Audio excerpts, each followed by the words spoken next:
बिस्मिल्लाहिर्रहमानिर्रहीम। अस्सलाम वालेकुम dear viewers. This is sir Saud और मैं आपको अपने चैनल सऊद सोल्यूशन में खुशामदीद कहता हूँ। आज के वीडियो लेक्चर में हम सेकेंड ईयर मैथमेटिक्स का chapter number 3 the general equation of straight line exercise है 3.2 और पेज नंबर है आपका 135 36 पे मौजूद सवाल क्वेश्चन नंबर 17। इसका सोल्यूशन हम डिस्कस करेंगे। तो पहले मैं बुक से सवाल को रीड करूंगा और इसकी डायग्राम को समझेंगे और फिर सोल्यूशन को डिस्क्राइब करेंगे। क्वेश्चन नंबर 17 में कह रहा है शो रेट साबित करें the equation of the line, एक लाइन की इक्वेशन थ्रो जो गुजर रही है द ओरिजिन ओरिजिन से, making an angle of measure और जो बना रही है एक एंगल मेजर फाई फाई के बराबर विद द लाइन, एक गिवन लाइन है y is equal to m x plus b is y upon x is equal to m plus tan phi divided by 1 minus m multiply by tan phi. अब जरा इस सवाल की diagram की तरह पढ़ते हैं। सबसे पहले तो हमने एक्स एक्सिस और वाई एक्सिस ड्रॉ कर लिया। जो रिक्वायर्ड लाइन है पहले उसकी बात करेंगे। उसने कहा रिक्वायर्ड लाइन एल ओरिजिन से पास कर रही है, इसको मैंने एल डैश सपोज किया और इसका स्लोप क्या होगा एम डैश होगा। एक लाइन जो रिक्वायर्ड लाइन है जिसकी इक्वेशन हमें मालूम करनी है उसको मैंने एल डैश सपोज किया, उसका स्लोप एम डैश होगा और वो कहां से पास हो रही है ओरिजिन से पास हो रही है। फिर इसके बाद एक गिवन लाइन है जिसकी इक्वेशन दी हुई है L y is equal to m x plus b और इसका स्लोप एम के बराबर होगा। ये लाइन मैंने इस तरीके से ड्रॉ किया और इस तरीके से ड्रॉ किया कि ये दोनों गिवन लाइन के दरमियान जो एंगल बन रहा है वो फाई बन रहा है। तो यानी कि ये जो रिक्वायर्ड लाइन एल डैश और गिवन लाइन है इनके दरमियान एंगल कितना बना है फाई। अब जाहिर सी बात है सवाल को सॉल्व करने के लिए मजीद एंगल की जरूरत पड़ेगी। तो मैंने यहां से लेके पॉजिटिव एक्स एक्सिस से ये जो रिक्वायर्ड लाइन लगेगा एंगल था वो थीटा सपोज किया और यहाँ वाला जो एंगल है वो अल्फा सपोज किया। इसके बाद में अब डायग्राम के बाद में जो चीज मैंने यहाँ पे बनाई है उसी को मैं एक्सप्लेन करूंगा। यहाँ पर देखिएगा, सबसे पहले हम रिक्वायर्ड लाइन की बात करें।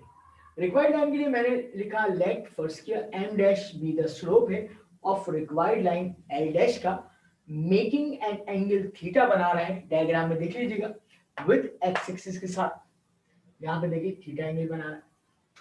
अब अगर आपको एंगल पता हो एक्स एक्सिस के साथ तो डायरेक्ट आप उसका स्लोप निकाल सकते हैं और आपको फॉर्मूला पता है चैप्टर नंबर 2 में 2.4 में m dash is equal to tan theta, this is called your equation number 1। अब आगे हम इक्वेशन के लिए काम करेंगे। हमने लिखा equation of required line L dash, जो हमारी required line passes through origin, origin से पास करें। तो आपको याद होगा कि चैप्टर 2 में हमने पढ़ा था कि अगर कोई लाइन ओरिजिन से पास हो तो उसकी इक्वेशन मालूम करने का फार्मूला डायरेक्ट क्या होता है y is equal to mx होता है, कॉन्स्टेंट सी नहीं होता हो। तो यानी कि अगर स्लोप m डैश है तो उसका क्या हो जाएगा y is equal to m dash x हो जाएगा and this is called your equation number 2 हो जाएगी। बस हमें क्या करना है m डैश की वैल्यू मालूम करनी है। अगर m डैश की वैल्यू आ जाएगी मैं इसमें रिप्लेस करूंगा और मेरी रिक्वायर्ड इक्वेशन आ जाएगी। अच्छा जी, अब ये तो मैंने इनिशियल काम किया है किसके लिए रिक्वायर्ड लाइन के लिए। अब जो गिवन लाइन मुझे दी जा रही थी उसके लिए मैं वर्किंग करूंगा। मैंने यहां से लिखना शुरू किया let m be the slope, slope है ऑफ गिवन लाइन एल का। तो यहां देख लीजिए y is equal to m x plus b, m क्या है स्लोप है, ठीक है। अच्छा अब देखें of given line L making an angle alpha, जो एंगल अल्फा बना रही है किससे विद एक्स एक्सिस।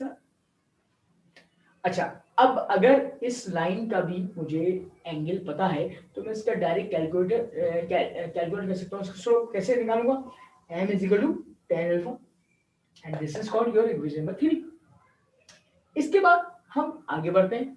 एक और कंडीशन दी गई कि गिवन लाइन और रिक्वायर्ड लाइन के दरमियान एक एंगल बन रहा है फाई के बराबर। तो मैंने लिखा phi is the angle between two lines, दो लाइंस के दरमियान बन रहा है by elementary geometry, elementary geometry के मुताबिक। अब क्या सपोज करना है यहाँ पे देखिएगा डायग्राम में। डायग्राम में आपके पास एक थीटा एंगल है जो बाहर है जिसे हम कहेंगे एक्सटर्नल एंगल। आपको दो लाइंस के दरमियान दो एंगल्स नजर आ रहे हैं, इन्हें कहा जाएगा इंटरनल एंगल, एक है फाई, एक है अल्फा। तो मैट्रिक क्लास में जो है हमने जो एलिमेंट्री ज्योमेट्री पढ़ी उसमें थ्योरम भी थे, तो उसके मुताबिक यहाँ पर हम यहाँ पर लिखेंगे एक्सटर्नल एंगल बराबर होगा sum of opposite internal angles के। एक्सटर्नल एंगल यहाँ पे क्या है, थीटा, तो मैंने थीटा लिखा, is equal to sum of opposite internal angle क्या होंगे, अपोजिट क्या है, ये एक दूसरे के अपोजिट है, phi plus alpha, alpha plus phi लिख दिया। इसके बाद क्या करेंगे, taking tan on both side करेंगे, taking tan on both side, दोनों तरफ टेन ले लेंगे। अच्छा जी, जब टेन लिया हमने तो tan theta is equal to tan alpha plus phi हो गया। अब आपने फर्स्ट ईयर मैथमेटिक्स में एक फॉर्मूला पढ़ा हुआ है चैप्टर नंबर 10 में, टेन अल्फा प्लस बीटा का फॉर्मूला। तो कैसे खुलता है वो formula, ten alpha plus tan beta यानी कि टेन फाई हो गया divided by one minus tan alpha multiply by tan beta यानी कि टेन फाई। अब हमें यहां पर रिप्लेसमेंट करने कुछ, आपने देखा कि बाय इक्वेशन नंबर 1 एंड 3 के मुताबिक 1 में tan थीटा की वैल्यू क्या है m डैश, तो tan थीटा की जगह मैंने m डैश पुश कर दिया, और 3 इक्वेशन में मुताबिक tan अल्फा की जगह m पुट कर दिया, तो यहां पे m आ जाएगा और यहां m आ जाएगा। ये आ गई वैल्यू किसकी, m डैश की, क्या आ गई, m डैश की। अब पुट इन टू, इसको उठाकर मैं इस इक्वेशन नंबर 2 में पुट करूंगा m डैश की जगह, तो मेरे पास रिक्वायर्ड इक्वेशन ऑफ लाइन आ जाएगी जो मुझे प्रूफ करना है और सवाल में दी हुई है। तो मैंने क्या किया, 2 is implies that y is equal to m dash multiply by x। अब जो प्रूफ करना है उसमें उसने क्या किया है, x यहां जो मल्टीप्लाई कर रहा है उसके नीचे डिवाइड में लिया है, तो प्रूफ यही दिया हुआ है y upon x is equal to n plus tan phi divided by 1 minus m multiply by tan phi। ये है required equation of line which passing through origin. तो स्टूडेंट्स इस सवाल को आप नोट डाउन कर लीजिए, इसके सॉल्यूशन को, इंपॉर्टेंट है, एग्जाम में आ चुका है, दोबारा भी आ सकता है।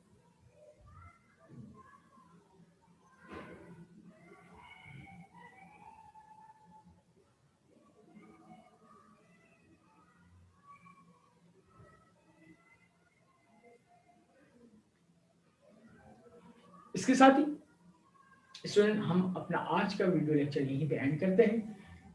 नए सवालों के सॉल्यूशन को जानने के लिए देखते रहिए सॉल्यूशंस। इसको आप सब्सक्राइब करें, लाइक करें, अपना ख्याल रखें, अल्लाह हाफ़िज़।